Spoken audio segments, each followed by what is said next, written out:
Sosok Syahpri, dokter di RSUD Sekayu yang dipaksa keluarga pasien buka masker, punya gelar mentereng.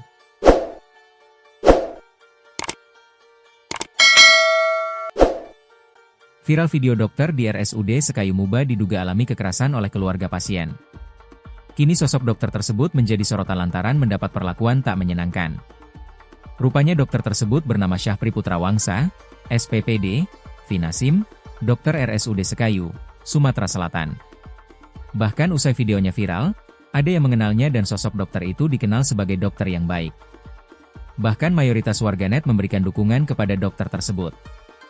Mayoritas menyayangkan tindakan memaksa yang dilakukan terhadap dokter sebagai tenaga kesehatan tersebut. Akun Aprianti menulis, setiap tindakan pasti ada sob. Walaupun kita punya keinginan, kita juga harus mengikuti prosedur. Sangat disayangkan tindakan itu, padahal bisa dikomunikasikan dengan baik.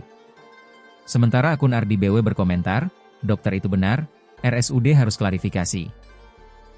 Tidak boleh dokter dipaksa membuka masker saat bekerja, apalagi dengan cara seperti itu. Akun lainnya, Iin Parlina, menegaskan, saya tahu dokter Syahpri, beliau subspesialis.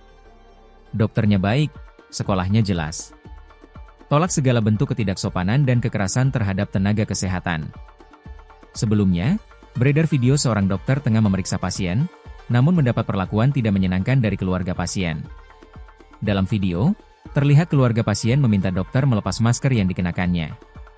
Dokter Syahpri Putrawangsa menuai pujian karena begitu sabar menghadapi sikap arogan keluarga pasien.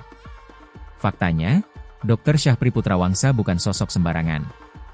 Di tahun 2024, ia meraih resmi mendapat gelar sebagai dokter konsultan di bidang nefrologi. Dokter konsultan biasanya merujuk pada dokter spesialis yang memiliki keahlian mendalam di bidang tertentu dan berperan sebagai narasumber atau penasehat medis untuk pasien maupun tenaga medis lainnya. Sedangkan nefrologi adalah cabang ilmu kedokteran yang khusus mempelajari fungsi ginjal, penyakit ginjal, dan terapi terkait.